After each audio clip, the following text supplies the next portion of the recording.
What is your name, your title, and what inspired you to run for office?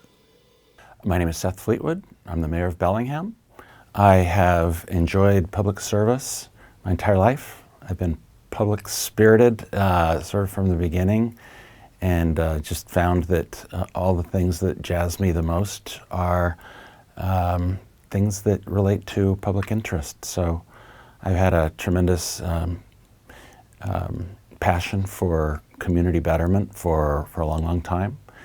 And here I am, I'm getting to do this public interest work as the mayor of Bellingham now, so it's exciting. I very much care about and am animated by the idea of the future, the fact that everything that we do is in service to making the future better in so many different areas. There's just this great opportunity to reflect our values in the work that we do in local government. And from environment and climate to social justice to space making, figuring out how we accommodate more people, because we're going to be an increasingly popular place in the Pacific Northwest. Our region is only going to grow.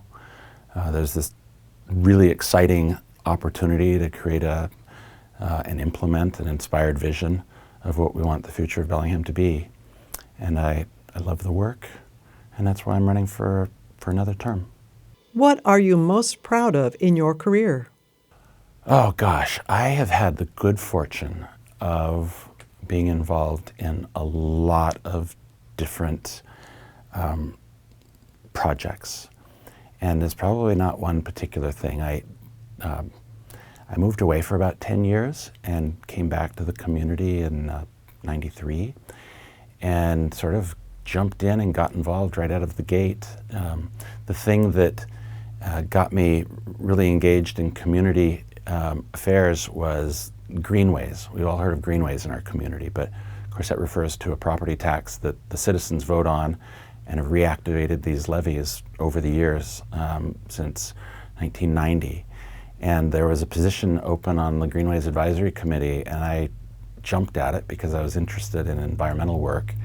And I got on the committee. I ended up chairing it, and there was an opportunity to, for the first time in Bellingham, to consider the question of whether or not the community should reactivate this Greenways levy, because they have a sunset. There's a certain dollar amount that's on each of them, and when it's collected, the levy terminates. And so I became a co-chair of the campaign to reactivate this levy for the first time, and it established a precedent for reactivating levies these past 33 years. In fact, there's another one that I've been intimately involved in the position of mayor, representing the administration, in what's going to be called Greenways 5. And there's a campaign committee that's been formed, and we're all working together to create a continuing 10-year vision for the needs of the Greenways system. So that program has collected over $100 million, and it's created this award-winning system of parks and trails in the city of Bellingham. And it was sort of the thing that got me started actively in community involvement. I don't think, for me personally, if I weren't involved in those campaigns and chairing that committee, I would have had sort of a launching pad to run for county council 20 plus years ago. So greenways is a really important thing. That's just one example. There's a whole bunch of them I could cite, actually,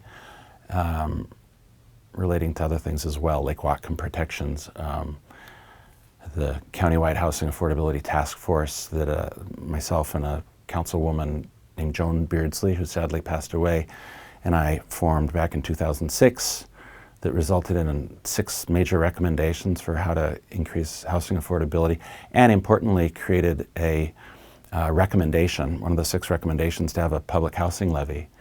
And years later, when I was off the county council but on the Bellingham City Council, I sponsored the resolution placing what became known as the Home Fund on the Bellingham City ballot, and the people of Bellingham voted for it, and they've now reactivated that levy, and that's brought in millions of dollars of money every year to help with housing affordability and subsidized housing. So I'm proud of that effort as well. The Bellingham Growth Forums that I sponsored, along with another woman on the city council at the time, I was on the county council called the Bellingham Growth Forums that came up with recommendations for preferred methods of how to densify. It's the first conversation in Bellingham around how to do density so that we could reduce the need to perpetually sprawl out our boundaries. It won an American Planning Award for excellent public process, and the recommendations of that effort got incorporated into the Bellingham City Comprehensive Plan for preferred methods of how to grow. And that was the urban growth, urban villages concept that remains to this day one of the leading ways for how we can densify thoughtfully in the city. So those are some things. The County Council has decided that the jail should be located in Ferndale. Do you agree? If yes, how will you get this project passed? I've appreciated the process. For the people that have been wanting a jail for a long time, I've been one of them. This came forward back in 2004, as I recall, when I was on the County Council.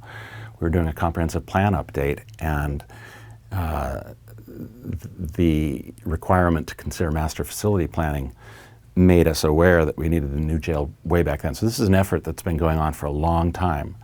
The good news is that the very inclusive, thoughtful process that has transpired with this Justice Project in the last year, perhaps even longer, but it's been really actively engaged in just in recent months as they develop their proposals that then will come to the council for formal adoption, placing it on the ballot.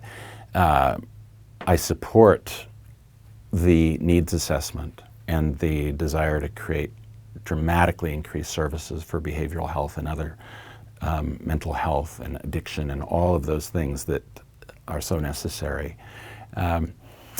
My position has probably evolved over the years as it relates to where the location should be.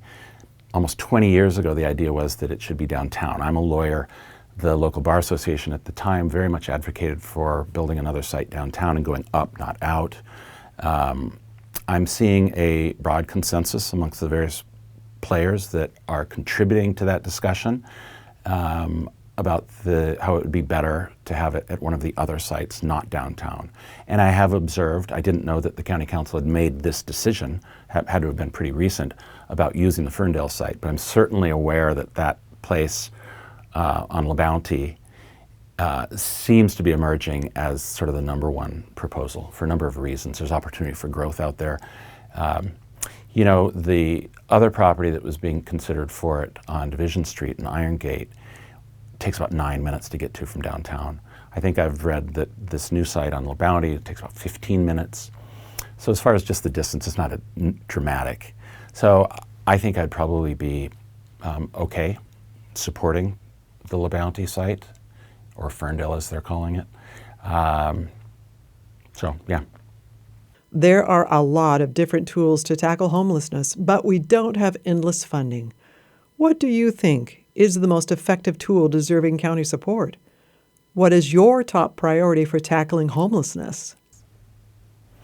It's a good question. It's an enormously perplexing, challenging question. It's an issue that's faced people nationwide. I had the honor of attending the U.S. Conference of Mayors in January in Washington, D.C. for the first time since I've become mayor, largely because the event has been canceled in recent years because of the COVID pandemic. But what I learned there was that mayors from all over the country are dealing with this profoundly challenging issue, and we've got it right here in our community. We're fortunate that we're doing better, despite the activism, which is appropriate in our community, that might create this impression that we're doing relatively worse than other cities. In fact, we're doing relatively better than other cities in tackling this, and largely it's a comment on the quality of our citizens, frankly. The people, the residents of Bellingham, who have supported the creation of various local funding initiatives. So I mentioned the Home Fund that was passed in 2012. The City Council also just a couple of years ago passed something called House Bill 1590. It was a state act that allowed cities to take an increased amount of sales tax money. So we put in, just in the city of Bellingham alone, nearly $10 million of dedicated money for housing. And along with our partners at the county, we have in the local community close to $30 million. And we create something called the Consolidated Housing Action Plan, which is the device by which we sort of organize how we spend public dollars to address housing affordability, subsidized housing, and the issue of homelessness. Since my term as mayor, we had more money dedicated to sort of the housing first principle, putting money into creating sort of permanently subsidized housing for people. And that is seen as the best and primary model for how to address homelessness. How do you address homelessness? You build housing for people to live in. But under my leadership at the city, we've taken more money than we had previously and put it into emergency shelter care. So under my administration, we've tripled the amount of resources for emergency housing shelter. We had one tiny home village before. We now have 3. I think upwards of 85 people go into these and have a place to stay. We've partnered with the county in providing tiny homes. One of the great challenges with that is finding operators that are qualified to operate shelters. You engage in negotiation with the local authorities, in agreements. They have to be state certified organizations, and you have to carve out conditions that are expected of the operators of these. We don't just have places where everyone can go and it runs amok. The experience in front of City Hall when there was the protest there is an example of that. No barrier shelters are not acceptable. They have to have conditions. And finding the right qualified operators are an important part of that. So we're open to exploring the question of whether or not we should expand yet new net additive emergency homeless shelters. And I support that. In fact, there was a discussion just today on that topic. So I suspect we'll see more of that. The tension is, and there's sort of a unified agreement amongst a lot of the people that provide affordable housing, is that we don't want to stray too far away from the primary dedicated thing, which is the housing first principle and putting our local dollars with state and federal assistance. I have to mention that we're leveraged with that as well, into permanently subsidized housing as opposed to just emergency. So there's a spectrum of need out there, and we're trying to appropriately allocate resources to that entire spectrum. Bellingham has a continued burden of growth that's outstripping our ability to maintain and increase capacity to meet demand. What will you do to ensure that our aging streets and utility systems will be able to meet the needs of the future? We have dedicated resources, funding for ongoing street repaving. We're active about that. I served on the committee back in 2010 to create something that was called the Transportation Benefit District. Now we just call it the Transportation Fund. It's been reactivated before. So just want to mention that ongoing theme of mine personally. One of the most important things I've contributed to as a elected official over the years, and not just elected official, is working to increase funding capacity for public needs. It's one of the things that makes Bellingham great. You don't build a great town on the cheap, and Bellingham doesn't do that. So we have a transportation fund that dedicates money for increased street repaving and multimodal alternative forms of transportation, bike and ped. So we've got that money dedicated, and we're fortunate to have it. You're absolutely right. We're going to continue to grow. A lot of people would kind of like to see Bellingham stay the same. I have nostalgia for that notion as well, 'cause I grew up here, and we are changing, but I think we need to be in service to the future that we need. We have to be realistic about it. We can't stop people from moving here. The laws don't permit it. So they will keep growing. We are going to have to, as we grow, continually find ways to increase the resources to our growing city. I would submit that we do that in a thoughtful, processed way here at the City of Bellingham. If we identify the need to increase the rate in which our street repavings occur, we will have that thoughtful conversation and put resources where they're needed. As the city grows out and development occurs, that's usually a requirement that we impose on the developer themselves. So if they're going to, that's why we have impact fees, that's why we impose the requirement of new developments when we're going outward to be put on the private developer so that the people of Bellingham don't have to pay for that particular expense. Downtown businesses have struggled through the pandemic and the growing impacts of our unhoused community. How will you support our downtown businesses? I have been very responsive to downtown businesses. They came to me 2 summers ago and talked about the increased number of sort of erratic behaviors on our streets. And this was in the context of being in the middle of the COVID response. There were lots of restrictions on us in terms of being able to enforce against RV parking. There were just the CDC guidance said leave encampments of certain small size in place. So in the fall of 2021, I gave direction to our police to start enforcing, when some of the restrictions were lifted, to start enforcing those public encampments on sidewalks. So we've seen an improvement there. Downtown businesses indicated a strong desire for assistance, and we provided that. We increased security. We invested nearly $1 million in an ambassador program. We started staffing up with some really creative efforts in our police department, so we're staffing up quicker. I recently proposed to the City Council that we create a new ordinance prohibiting public use of drugs, aspects of which were, I think, incorporated into the state law that was happening at that same time that recently passed. I asked our police chief just in the last several weeks to create a plan to put more police officers on the street. So we now have a program where they can sign up for overtime, and we've got cops walking the beat in downtown Bellingham.